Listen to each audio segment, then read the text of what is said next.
Welcome to another video, guys. Today I'm gonna be talking about how you could be soloing the Scarab King Hard with one single epic. This is no secret, but yes, Toragi is absolutely amazing in the Scarab King, so in this video I'm gonna go into detail what you should be going for in order to get this thing done with ease. So I hope you find the video helpful, and if you do, I would really appreciate it if you drop a like and subscribe to the channel. Do let me know in the comments what other videos you would like to see from me, and also don't forget you can check me out live on stream each Tuesday and Thursday, where I do free account takeovers for my viewers, so if you need help in Raid, you can be sure I'll do my best to help you out. If you still haven't tried Raid, what are you waiting for? Download the game from my download link and get yourself 4 amazing champions as soon as you start, and also you're gonna have 48 hours to use one of the amazing promo codes to get yourself an extra legendary champion for free. Now, let's get into the video. Okay, so Borgoff, or the Scarab King, is indeed one of the toughest matches you could be having once you start climbing through the floors in Doom Tower, and if you're trying to beat this guy the old-fashioned way, the way the devs meant it, well, you're gonna have a really bad time. I still remember wasting tons of resources trying to build out an adequate team against this guy, to have shields at all times, to destroy max HP and all that nonsense, but it really is too much of a pain, and honestly to this day my stupid cold heart isn't a freaking destroy set because of this guy. The big issue with this guy is he keeps on slapping all of your team and he keeps on provoking them if you attack him without a shield, and that is absolutely brutal, especially if you don't have a cleanser or a block debuffer. To be fair, this boss is a lot easier to handle if you actually have yourself some of the blood shield accessories, but my dumbass actually decided to sell all of those back in the day, and that really cost me tons of time. So yeah, if you actually have yourself a bunch of blood shield accessories, this is gonna be a very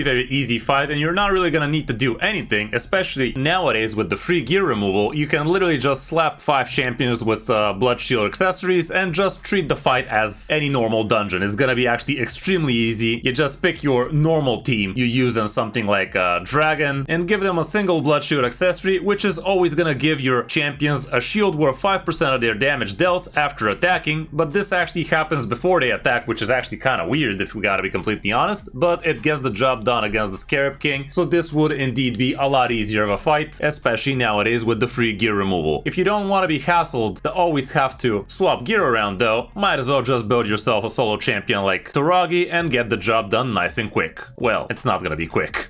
Anyway, here's my Toragi, and don't get discouraged. Yes, this man is an absolute beast on my account. He's already +4 with a 5-star blessing and everything, but honestly the stats he requires to get this job done are a lot easier nowadays, especially with the relics getting involved. Let me move my fat head from the stats so you can actually see what we're talking about here, and yes, these stats are way too high. He can do it with a lot easier things, but here's what the important part is here. He does need a 4-piece regen set, and you will probably be best off with a 2-piece immortal set as well, so you can get yourself extra HP as well as a little bit of extra healing each turn, but honestly the 3% extra healing really isn't that big a deal, so the 4-piece regen is mandatory. The rest of it could be anything, like you could slap a little bit of feral if you're lacking accuracy, you could slap a little bit of pinpoint if you're lacking speed, or heck, you could even slap a little bit of resistance, pieces like the righteous set or whatnot, if you're missing a little bit of resistance. The important stats you are going to be looking for here would be a good amount of HP and a decent amount of defense. You don't want to be going too high on either of these, you actually want to find a balance and have both of them reasonably high, because there is such a thing as diminishing returns here. Like if you just build a gajillion HP and ignore defense completely, well, the Scarab is gonna slap you like a hot knife through butter, whereas if you just go tons of defense and not that much HP, you're not gonna be healing as much, and also defense does stop giving as high returns at a certain point. So try to have a balance and go for something like 3000 defense and at least 90,000 HP, I'd say would be safe, but also you will need a decent amount of speed in here. Something along the lines of 180 would be a good minimum threshold if you ask me, and also resistance would be nice, because if the Scarab King keeps on provoking you, you're never actually gonna be able to cast yourself your A3, which will indeed give you a good amount of extra sustainability against the Scarab King, and also a little bit of extra damage because you're gonna slap yourself the reflect damage. The way you're gonna beat the Scarab King is not through damage itself, but through your passive. Whenever Toragi gets attacked, he has a 50% chance of placing a 5% poison debuff on the attacker for 2 turns, and this occurs once per hit. For this reason, it's gonna be important for your Toragi to have a decent amount of accuracy as well, and if you're actually trying to tackle the hardest stage of Scarab King, you will need quite the high stats. If you want to check exactly how much stats you're gonna need depending on the difficulty you're fighting, you can go to the Raid Stages tool from Hell Hades, and here is the Raid Stages tool, and for me, we are on Doom Tower, rotation 3, difficulty hard, and the stage 100 is the hardest stage the Scarab King appears for you, and here's what the stats are looking like here. Definitely nothing resisting the scoff at. The Scarab King is gonna have 330 resistance, meaning that you need 355 accuracy to reliably slap the poison, and Scarab King himself is gonna have 250 accuracy, which means you need around 355 resistance if you want to be resisting the provoke reliably. The speed of the Scarab King is also 225, so if you want to be taking a turn before the Scarab King does, you would also be preferably above 225 speed, but that's not necessarily gonna happen just for your gear. You might also use the Masteries, but more on that in a bit. Knowing what we know now, you're gonna notice that I actually have too much resistance for this fight and not enough accuracy, so if we really want to make it perfect, I will need to actually change a few pieces, but honestly this still works for me just as fine, so no need for me to be touching anything really. And also let's not forget I do have myself a little bit of area bonuses on Doom Tower. I did actually slap quite a lot of live arena, and I have been investing in Doom Tower back in the day. Nowadays I really don't need to, but I did before, so there's that. So here's what my final stats are looking like in the Doom Tower. We are gonna have above 110,000 HP, above 3300 defense. My speed is actually quite high, 255, which definitely is good enough to be taking turns before the Scarab King, and my resistance really is through the roof here. Like, I literally could take out 150 resist out of this and still be resisting like a champ, whereas my accuracy is actually a little bit on the low side, but once we go to the fight, you're gonna notice that we're actually very reliably still poisoning the boss, so it's good enough, I guess. But if I really wanted to change things up, I can just switch this banner for a feral piece just for the sake of getting that 40 extra accuracy from the set, or just get myself a straight up accuracy banner, and that is definitely gonna get the job done. For blessing, honestly, I have him in cruelty, but if we gotta be completely honest, we could be switching this thing up to lethal dose, because this indeed will increase the damage. Toragi will be slapping quite a bit. Like, look at this. I will be dealing tons of extra damage if I actually switch him out, but I am still using him in different places, so I'd rather just keep him at cruelty. That would be the traditional thing you want to be putting on him, I guess. But also the harmony could increase our damage if we go to, let's say, Nature's Wrath increases the damage inflicted by this champion for every debuff they've successfully placed, so this would also indeed increase my damage. But if you want to be using Toragi in other places, cruelty, I guess, is good enough. As for the relic, you could actually save yourself a lot of extra stats here if you switch the relic to something like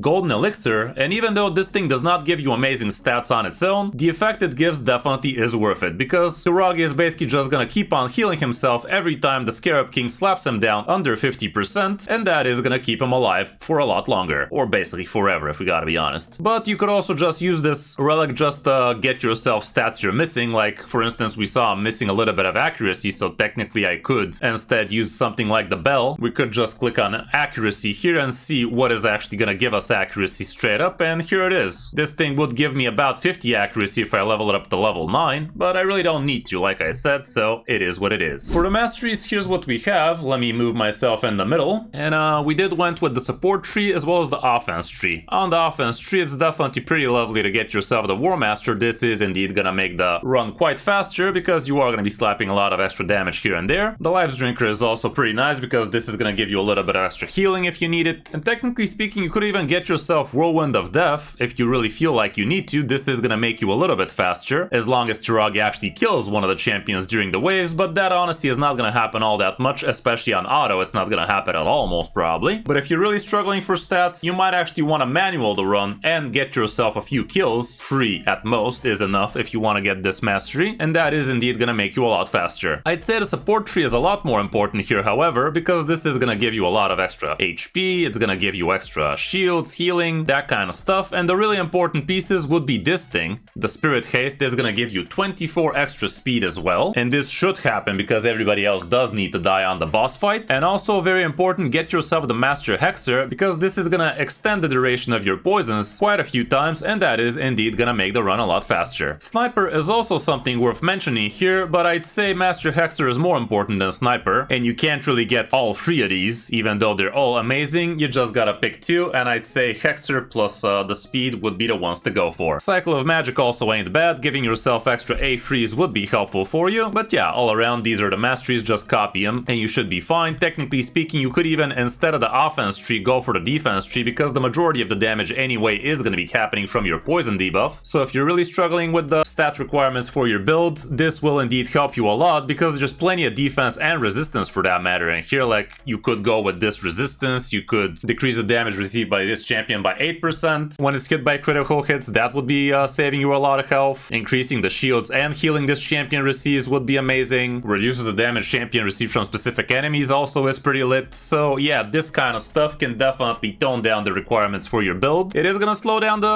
run a little bit, but not by much. In the end of the day, the poisons are gonna do their job. Anyway, enough talking, let's go for the fight itself. Like I said, we are on the hardest stage of Scarab King. Here we have it, Doom Tower Hard, and this is floor 100. And here, there are a few things you could be doing in order to make the fight a lot easier. For starters, you definitely would like to have yourself an HP aura as your leader, so you can actually make your stat requirements even easier. Or instead, you could place yourself something like a speed aura here instead if you're lacking the speed, and this is gonna tone down the requirements on your build again. The other thing you want to bring here is a squishy nuker that's gonna help you with the waves, and also you will need yourself 1 or 2 extra food champions in here because you do indeed need champions to die in order for your masteries to actually take effect, for the extra speed at least. As for the team setup, the only important thing here is on round 3 you definitely would prefer turning off your A2 because that's really not gonna help you much. You can't place provokes on the boss anyway, so this does nothing for you. The A1 does a good amount of damage anyway, and also you would like to get yourself the 5% chance decrease cooldown on your A3, and that would help you give yourself shields and reflect damage a little bit more often. And it also heals you for the poison, so that would be pretty sick. If we gotta be completely honest, you probably don't even need to book this champion out. His passive does not need to get upgraded or anything like that, but the A3 can definitely help you with the extra healing and shield, so if you can actually manage to get the +5 on the A3, that'd be lovely, and also it would help you a little bit better with the damage if you do book out the A1, but let's face it, the champion is amazing on its own, and it's not gonna be the only place you're gonna be using Toragi for, so try your best to book out the whole thing. It's really not gonna be costing that much. Epic skill tomes, as you see nowadays, after 2 years in the game, they are just a dime a dozen at this point for me. But yeah, let me show you how the fight goes in action. Here we go. This is how it's gonna be going for you usually. Like I said, if you're having trouble with this fight, you might actually want to manual the fight for the most part until all the champions are at least dead.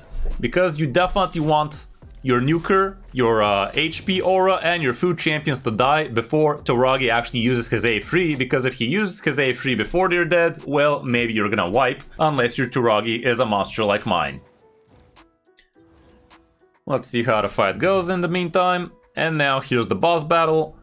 Toragi does have the setup to open up with his A1, and at least this way the food champions die instantly, but now he is probably gonna be ready to use his A3. There he goes. And this is risky. Right now, if I wanted to guarantee this fight to go well for me, I would have actually turned this off auto and wait until all the champions are dead before I allow Toragi to start using his A3 to get himself the extra healing and such, because right now he is helping the other guys live longer with the ally protect, and that could in turn kill him because he is taking the damage instead of them.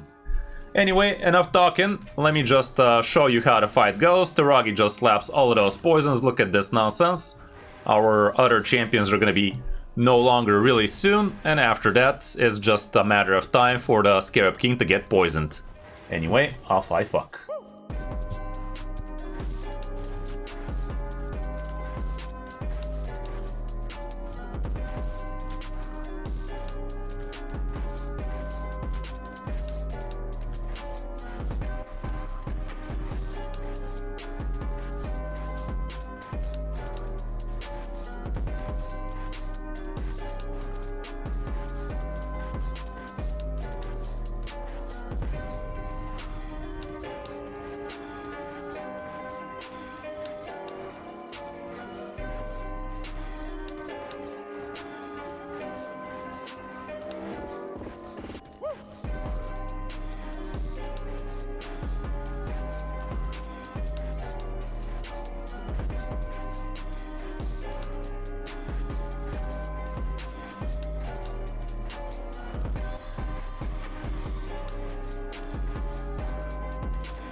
And there you have it, 5 minutes and something, and the job is done. We weren't even close to dying in this one, and as you saw, even with not as much accuracy as it stated it's needed, we did actually manage to land almost all of our poisons with ease. So yeah guys, this is how you can be doing this with just one single epic. I know this thing could happen also with things like Verges. If you don't have Toragi but have Verges instead, you could be doing this with him. There's also legendaries that can be doing this job with ease, like Urost for instance, but honestly if you have Urost you probably already have tackled this piece of content, because to get Urost you actually have to farm Doom Tower, so there's that too, even though he's also pretty amazing and he basically clears Sand Devil the same way Toragi does with his passive. I hope you found the video helpful guys, and if you did, I would really appreciate it if you drop a like and subscribe to the channel. Don't forget you can check me out live on stream each Tuesday and Thursday if you need help with the game, and also download Raid from my download link if you want to start Raid the right way. Thanks for watching guys, I'm Chris05 and I'll see you in my next video or stream.